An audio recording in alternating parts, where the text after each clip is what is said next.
Is the quote, "love yourself," a quote from Justin Bieber, or does Jesus say it? Comment your answer in the comment section below, and I'll give you the answer at the end of the video. But in today's video, we're going to be unpacking this topic, so let's get into it. A few of my fellow Christian bloggers and YouTubers have been making videos about loving yourself and the self-care movement. Christian YouTubers Alex Dion Wilson and Faraway have all made content about the fact that loving yourself can't always be biblical, because at times it can be selfish. While I don't disagree with their biblical standpoint on this, that loving yourself just to be selfish or to place yourself above God isn't biblical, I do believe that our starting perspective on this topic is different. The greatest commandment that Jesus gave to us as Christians is to love God and to love our neighbours as ourselves.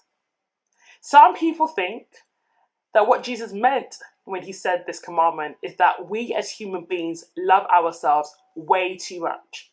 We love ourselves enough. And so if we loved others the way we love ourselves, then that will be all right. And we'll be able to find true happiness by giving and sharing that type of love to others. However, I want to challenge that notion. What if you don't love yourself? Can you truly fulfill that commandment?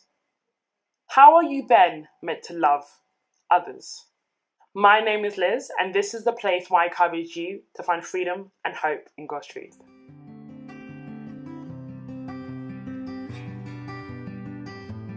In order for you to know where this video is heading, I'm going to share the 2 points in which I'm going to unpack.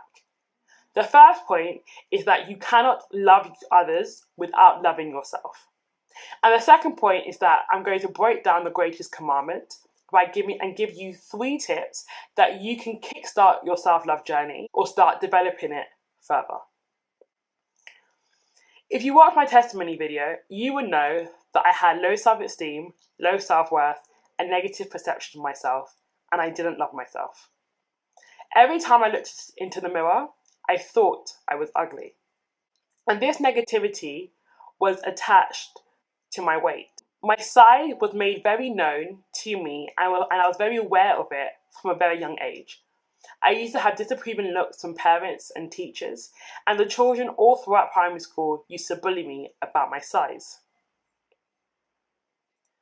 Because there was so much negativity around me and my size, this negativity seeped into my self-image, resulted in me having a negative image of myself.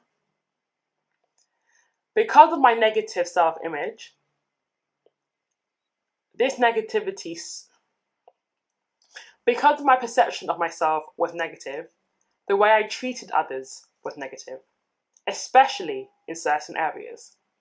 Now, I'm not saying that I didn't truly love others or I didn't show people kindness and compassion. Those type of values are core human values that God has instilled into every human being. However, when it came to me treating others in areas in which I had insecurities, it wasn't positive. When I saw a fellow sister who was beautiful or who had a nice outfit, I tend to cast judgment or criticism instead of me complimenting her or praising her. There was always a void within my heart. I longed and pined for acceptance, and that resulted in me jumping in and out of friendships and making friends with people who didn't have my best interest at heart, and I really longed for a romantic relationship just so that I could feel whole. However, at the age of 16, my life and health changed for the better. I found a health mentor who taught me how to eat healthily, and as a result, I lost weight. My focus was only on the number on the scales. However, at the age of 16, my life and my health changed for the better. I found a health mentor who taught me how to eat healthily, and as a result, I lost weight. My focus was only on the number on the scales, but God has something better in store for me. He needed me to understand that my confidence should never rely on the scale, something which fluctuates, but it had to lie in Him and what He said about me. God had to work with me on reworking my mind and reshaping my perspective of myself. He made me realize that when he made us in his image, that image wasn't physical. His image is love. In 1 John 4 verse 8, it says, "Anyone who does not love does not know God, because God is love." As I was prepping for this video, when I reread this verse, I had to chuckle because it reminded me when I read this verse for the first time 4 years ago, and God said to me, "Liz, by you not choosing to love yourself, you are denying who I am." Friends, by us choosing not to love ourselves, we are denying who God is to us. The only way we can accept God's love is by A, being content with ourselves. We all have insecurities. But instead of us trying to change our insecurities, we need to start changing our mindsets and start loving and accepting ourselves for who we are. And B, we need to understand whose we are.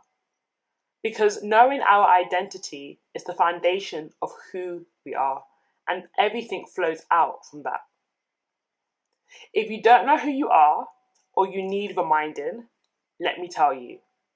You are a child of the Most High King, who sent his son to die on the cross to erase all your sinful mistakes. And because of that, you get to call God Father and use that as your identity.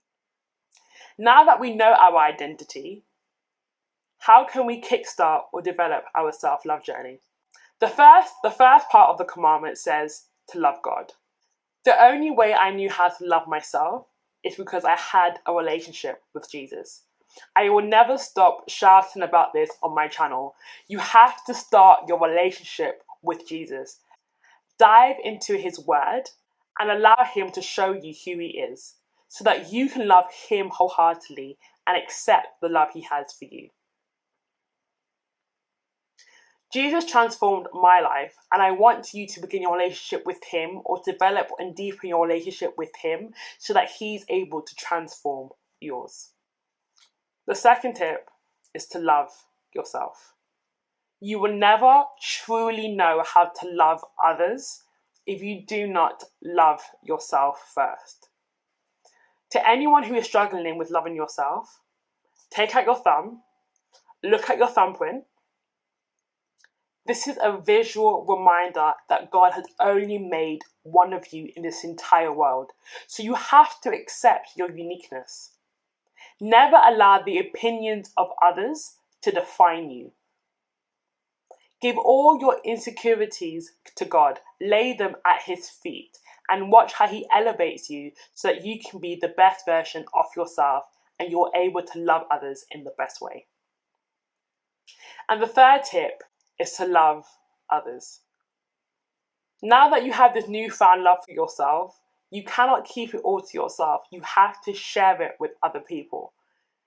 You never know what a kind word or a kind deed, or how your testimony of something that you've overcome in your Christian journey could equip people with the exact tools they need to get them through their difficult period.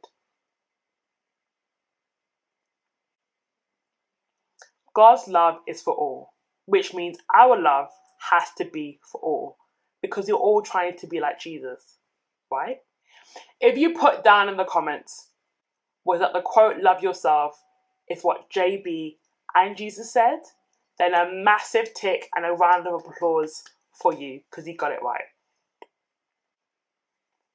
Thank you so much for watching this video. Please share this video with someone who is struggling with self-love, or he just needs a reminder about how important God's love is to them. If you found this video helpful, then please give me a thumbs up, subscribe down below, and also put into the comments what video you want me to make next. I love you so much. Have a great week, and I'll see you next week. Bye, guys.